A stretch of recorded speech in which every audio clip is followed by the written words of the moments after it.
Assalamualaikum warahmatullahi wabarakatuh. Alhamdulillah, puji syukur kepada Allah Subhanahu wa Ta'ala. Salawat dan salam kita sanjungkan ke pangkuan alam Nabi besar Muhammad Sallallahu Alaihi Wasallam. Yang saya muliakan Bapak Asisten beserta seluruh unsur Forkopimda Kabupaten Aceh Singkil. Mohon maaf tidak saya sebutkan satu persatu seluruh tokoh masyarakat yang berhadir, bapak-bapak dari Forbes Aceh. Alhamdulillah, sebenarnya yang ingin saya sampaikan itu udah disampaikan semua oleh bapak-bapak semuanya. Tapi kalau saya nggak ngomong, rasanya ada yang kurang juga ya. Jadi sebenarnya kehadiran kami ke sini adalah bukti bahwa kami ini kompak, kami ini peduli. Pada saat tanah kita diambil orang, kita harus bersatu untuk merebutnya kembali.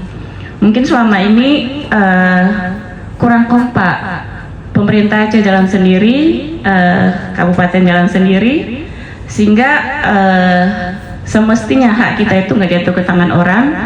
Tapi akhirnya ya seperti itu, kita semua kalang kabut saat mendengar bahwa 40 tersebut menjadi milik Sumatera Utara. Saya baru melihat bahwa ada banyak data, dan tadi Haji Uma juga yang sudah sangat detail menyampaikan bahwa ke-40 tersebut adalah milik kita dan wajib kita pertahankan.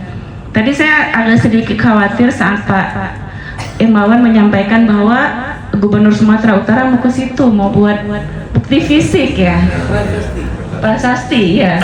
Jadi ini menjadi masalah juga kalau itu sempat datang dan membuat prasasti, dan kita kan nggak tahu mereka datang, mungkin nggak ada bilang-bilang sama kita, bisa aja kan, karena mereka udah menganggap itu bagian dari wilayah mereka.